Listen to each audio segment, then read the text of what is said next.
of the latest information from Congress that, I mean, there are increasing concerns about this possibly getting out of hand, some of this violent imagery and rhetoric? Well, I've been to many tea parties around the country, and I've yet to see any real violence towards anybody. So I think it's a bit overstated. Were you there on Saturday night? Were you there on Saturday, though, at the Capitol when Congressman Lewis and other members of the Congressional Black Caucus were greeted with derogatory racial slurs when another member of Congress was spat upon? Were you there for that? Wasn't there for that, but saw the video about it and determined that a lot of what they were saying had happened actually hadn't occurred. Like I said, I've been to hundreds of tea parties around the country. What I can tell you is I've never seen any blacks lynched at one of them. So that's still one of the things that's only for the Democrats to hold a distinction about. But, Kevin, are you okay when President Obama, the first African-American president, is depicted the way he's depicted on some of these signs, whether it's the Hitler mustache or whether it's being depicted as like the Joker? I mean, is that okay with you? It's par for the course. Every president that's been elected has gone through something like that. Bush has been was demonized as a gorilla, as a chimpanzee, as a cowboy, cowpoke, and a host of other things. In fact, he was depicted as Hitler many, many times.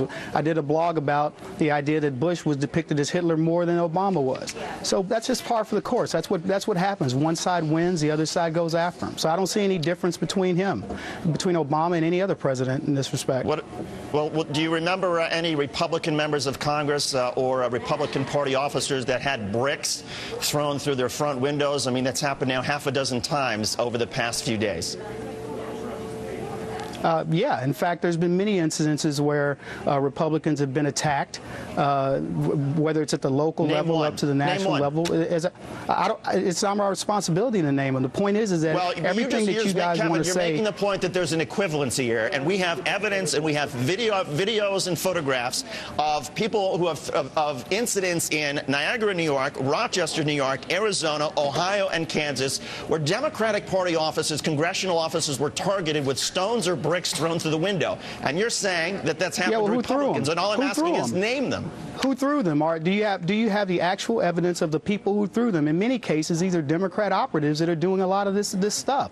So when you can bring me evidence that says this was a Republican person, that did that, then I'll believe you. Democratic operatives who are destroying their own property so that somehow people would just, I don't know, just choose to blame them on Republicans? You really believe that? Yeah, it's kind of like when there are riots in Watts and black people go and loot their own stores, and you wonder why did it happen? It's the same reason. So when you can tell me with complete evidence that the people that are doing this are Republicans, and I'll be happy to answer your question. But until then, all you've got is anecdotal evidence. Analysis is illogical. The same way that you have anecdotal evidence around the Tea Party groups and saying that everybody's a racist, when I'm an example of a person who's been to these events, not one single racial incident can I point at, and yet you want to have me here to maybe talk about how racist they are. I'm not even saying most of the Tea Partiers are racist. I'm saying that there is a racist fringe to this, and that I wish Republican leaders and Tea Party supporters like yourself would condemn that. Well, there's a racist fringe to the Democrat Party because, as I said, I've yet to see a black man lynched at a Tea Party.